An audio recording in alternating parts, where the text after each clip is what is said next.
Since their debut in 1940, the cat and mouse duo known as Tom and Jerry have been the best of enemies and worst of friends.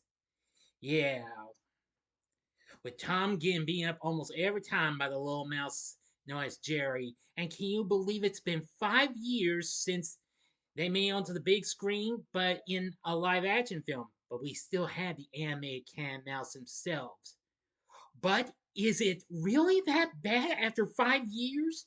Well, yes and no. Prepare yourselves as I review the film adaptation from 2021 of Tom and Jerry. Big D's Entertainment Rankings and Reviews.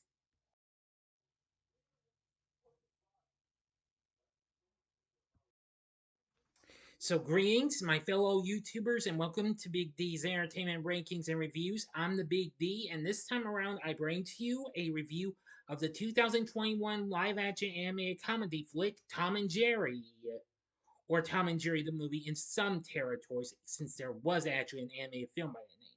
Released by Warner Brothers, produced along with the Warner Animation Group and the Story Company, directed by Tim Story, written by Kevin Costello.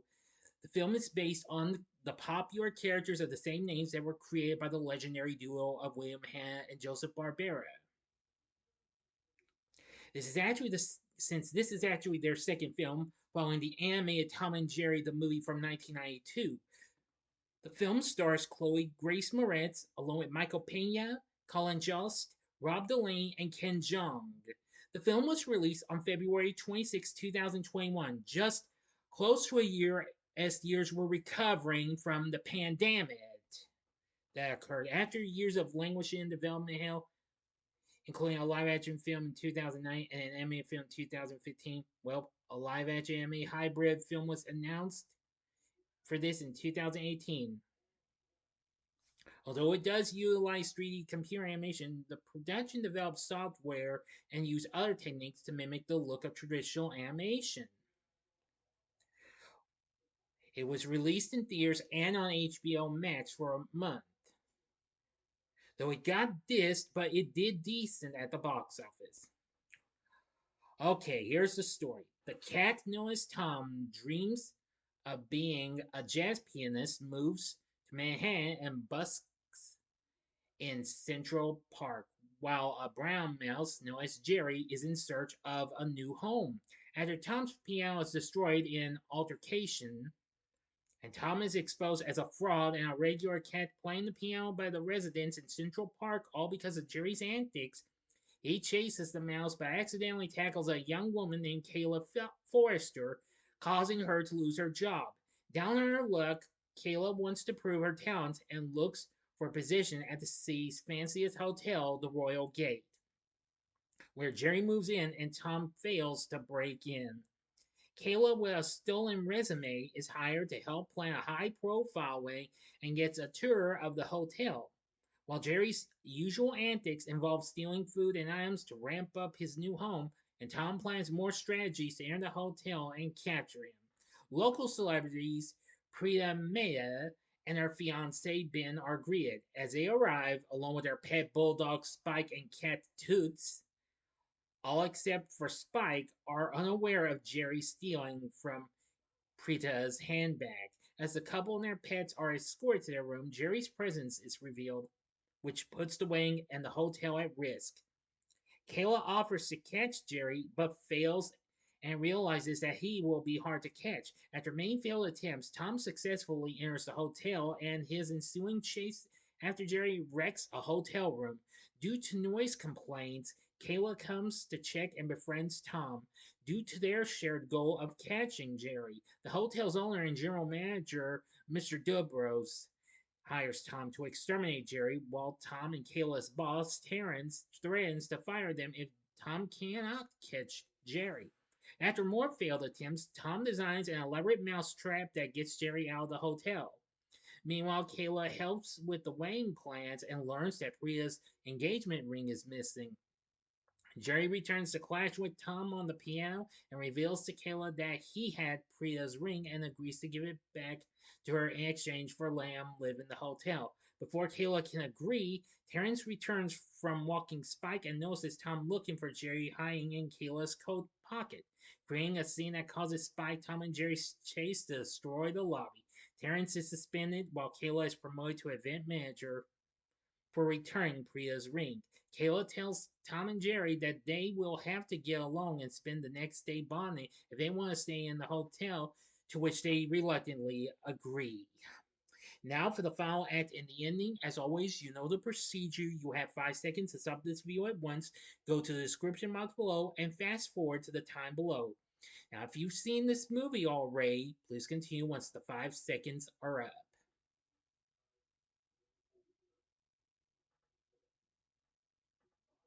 Okay, you've been warned.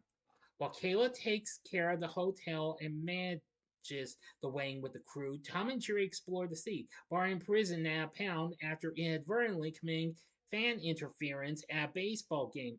A vengeful Terrence separately visits Tom and Jerry and feeds them lies about what they said about each other behind their backs, leading to another duel at the ceremony that throws the wedding into chaos and destroys the rest of the hotel.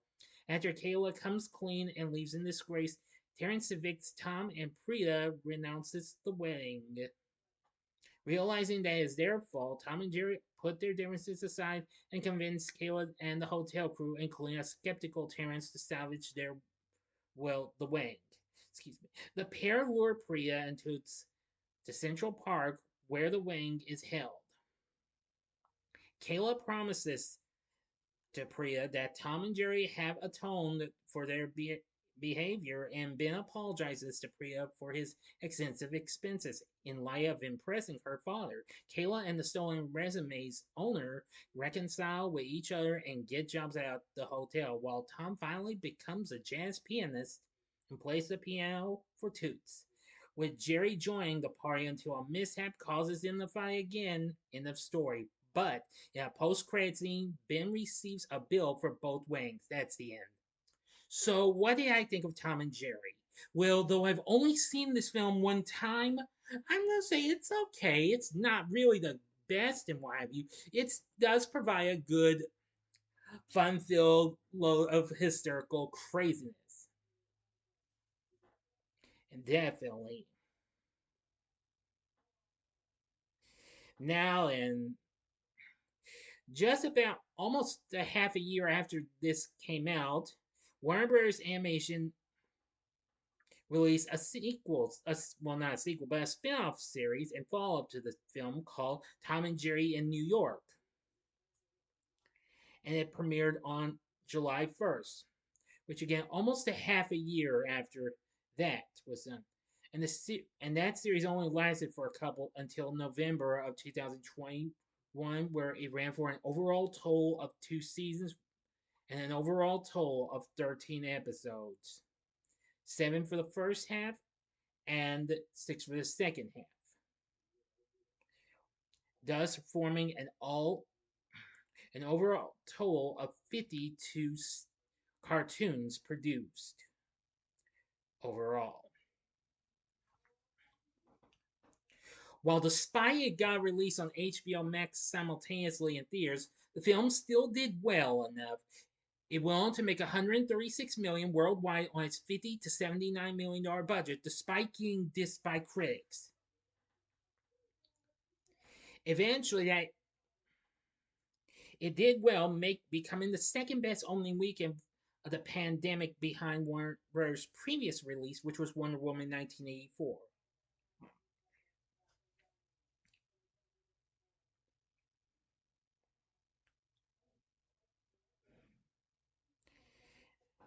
And well, it still did pretty well, even though despite it got beat by Raya the Last Dragon, but still it did fine. But its reviews were terrible. It's at a mere 29% on Rotten Tomatoes, where they say it isn't the worst of the long squabbling duos feature-length adventures.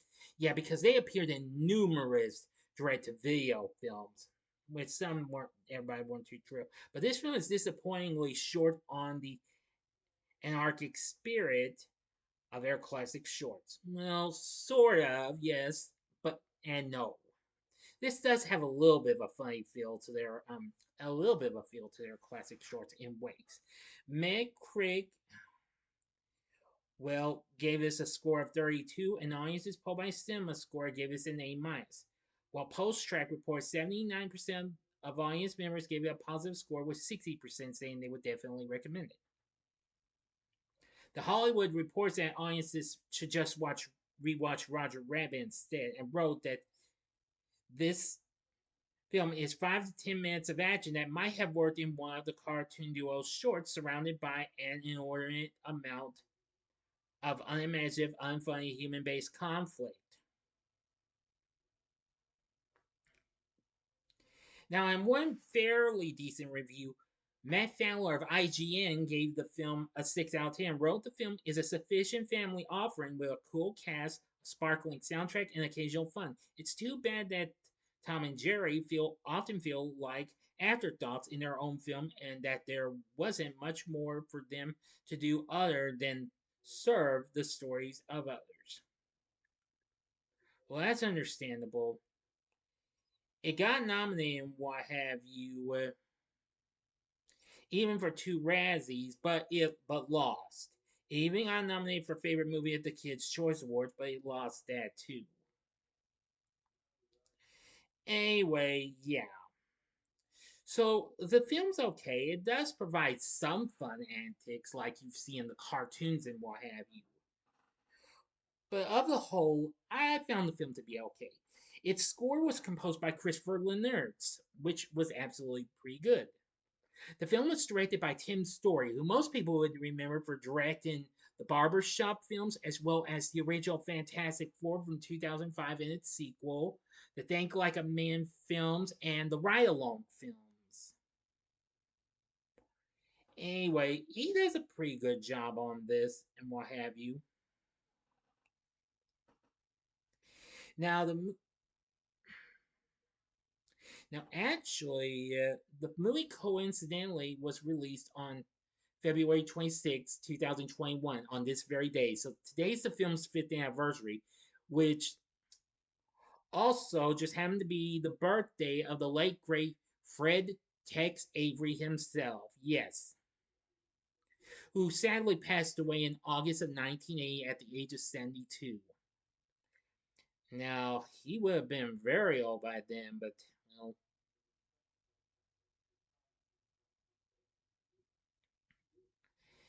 and actually, the movie has cameos of one of Avery's characters, Droopy the dog, in an animal shelter and on a Joker parody billboard. And it's the first film to officially debut the new Warner Animation Group logo to match the new Shield that Warner debuted in November of 2019. But anyway, yes. So anyway, it still did decent enough and what have you. It did better on physical media after that. Now, for the cast, we have Chloe Grace Moretz playing Kayla. I've got to give her credit for that. Then there's Michael Pena, who most of you would know him from the first 2 installments of the Ant-Man films. Appears in this as Terrence. Colin Jost played Ben. Rob Delaney as Mr. Dobrose was good. Pallavi Sharda played Preeta. And we have Ken Jeong as Chef Jackie. Yeah, so I've got to say, those are pretty good. Those performances are not too bad. Okay. Now then, of course, while the main characters of Tom and Jerry don't have speaking voices, well, rapper T-Pain provides a singing voice, while archived vocals from William Hanna and additional vocals by Kaji Tang were provided. Now, Jerry, of course, didn't have a speaking role, but his vocal performances were provided by Andre Suglioso, who, of course, I mostly would know him from some animated series, and also the vocal effects for Sparks the Dragonfly in the Spiral the Dragon games. Well, actually, it's 2 sequels anyway. Bobby Cannavale voiced Spike, did pretty good. Anyway, and there's also Lil Rel Howery as Tom Shoulder's the Shoulder Angel and Shoulder Devil. Yeah. Director Tim Story himself was the pigeon announcer at the beginning. Anyway, so yeah, I gotta give the voice acting cast a little credit. So Tom and Jerry, well, not the best film, but it's okay and what have you. After I watched it, after becoming a member on Letterboxd, I actually did give the film a score. This is a film that might be worth looking into for your kids and what have you. If they're big Tom and Jerry fans, they might enjoy this. But this one's okay. For my score, I gave Tom and Jerry 3 stars. On a scale of 1 to 10, I gave it a 6. So, what did you think of Tom and Jerry? Let me know that in the comments section below. If you like this video, click the like button, subscribe, click the bell for notifications, and be a part of the Big D Nation. Continue to help support my channel, and you know the rest. Join me next time when I bring to you my TV log on Moesha. So, if you like this, check out my reviews for some of these other films with certain familiar animals. In the upper left-hand corner, you can check out my spoiler-free review of a film from another film from Warner Animation Group that was supposed to come to theaters, but due to the pandemic, it didn't make it and went to HBO Max after it was available to just rent or buy. And that was Scoob. Or you can go to the upper right-hand corner and you can check out my review for